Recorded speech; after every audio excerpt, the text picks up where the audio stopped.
magandang buhay sa inyo lahat. At nandito po si Daddy para mag-share uli ng nag-convenience store hunting ako ng pagkain. At ito nakita ko.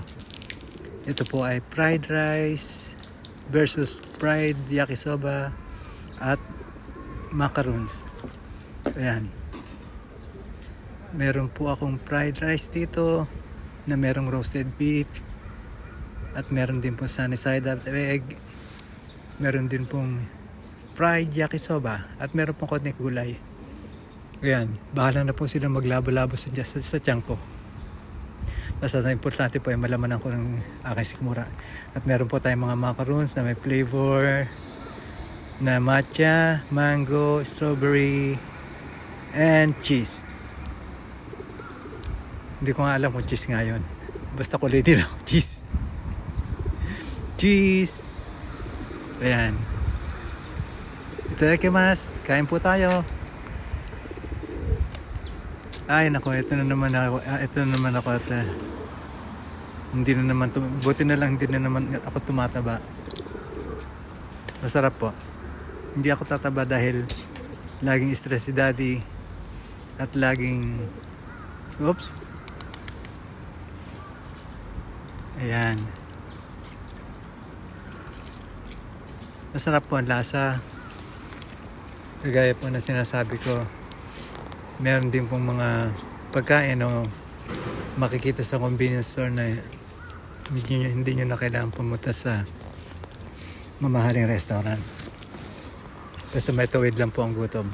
Maging practical po tayo sa panahon ngayon.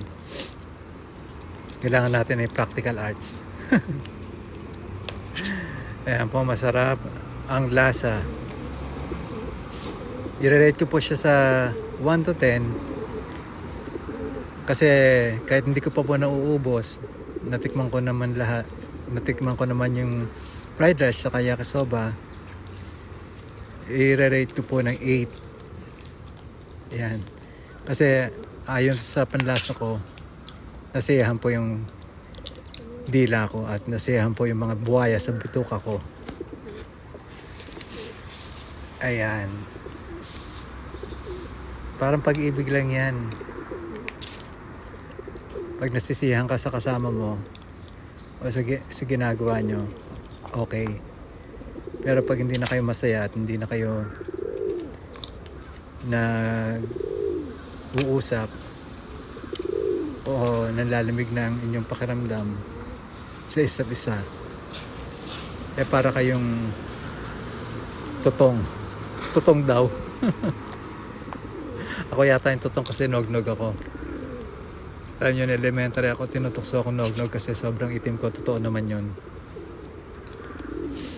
Yan, talagang ang sarap kumain. Grabe. Pinakamasarap pong ginagawa ng tao. Ewan ko sa iba kung ano yung masarap sa kanila na ginagawa ng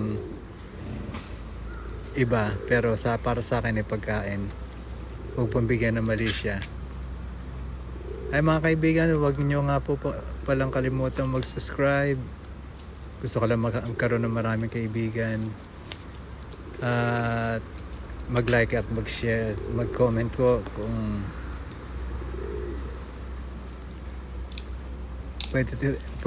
pwede nating mag-shoutout.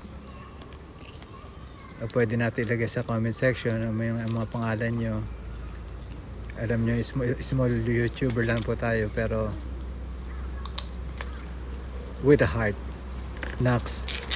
Be a horseback. Ayan po. Panay po ang kain ko. Panay po ang subo. Hindi magkamayaw at hindi mahuli-huli ang itlog. Nag-iisa na ang itlog, hindi pa mahuli-huli. Nahuli din kita. Yummy. Ayan po, alam nyo sa buhay ng tao pag talagang nagpabaya ka o alam nyo yung pagdadiet po, kailangan nasa tamang paraan ng pagdadiet. Hindi ka magdadiet ka, hindi ka nakakain. Mali po yun. Kailangan po pag magdadiet ka, sasabayan nyo rin ng exercise at sasabayan nyo rin ng kung ano yung kinakain nyo. Kailangan balanced food. Kailangan po meron kayong gulay, meron kayong konting protein, kagaya ng mga karne. Iwasan nyo na po magkakain ng mga baboy. Pwede po kumain mga kapiraso lang at kailangan tamang-tama lang, at wag naman yung talagang magmumukbang kayo ng sandamakmak na pagkain para ayan, ayos na po. Ubos na. Isusunod natin ng dessert kahit hindi pa nakakainom ng tubig ang daddy nyo. Sanay po si daddy ng ganyan, sa last po ang tubig. Unahin po natin ang matcha. Titikman po natin kung ano lasa nito. Ang lasa po nito ay syempre matamis. Kasi ano po to, nabili ko sa convenience store. Frozen po, 4 na piraso. Medyo okay naman po yung price niya. Hindi naman po ako sweet lover. Sweet lover eh. Hindi naman sweet lover talaga. Hindi naman po ako talaga mahilig sa sweets. Kaya lang po, wala akong sweetheart. Kaya dito ko na lang binabaling. Ayan.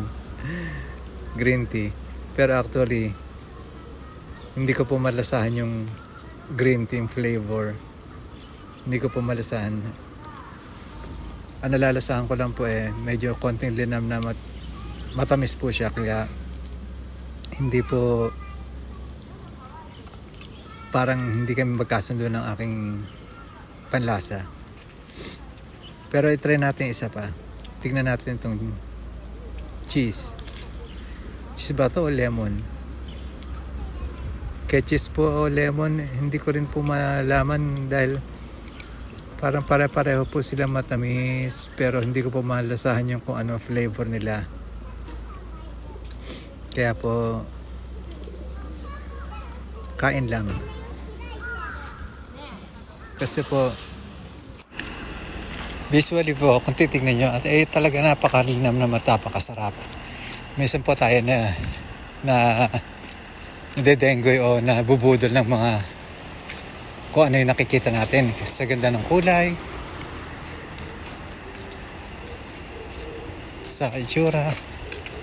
Pero pag titikman na po natin, doon na po nagkakatalo. Hindi na po natin i-judge o kung masarap ba ang pagkain o nasatisfy ka ba sa iyong kinain. Ayan po. Tapos na po si Daddy. Bye-bye.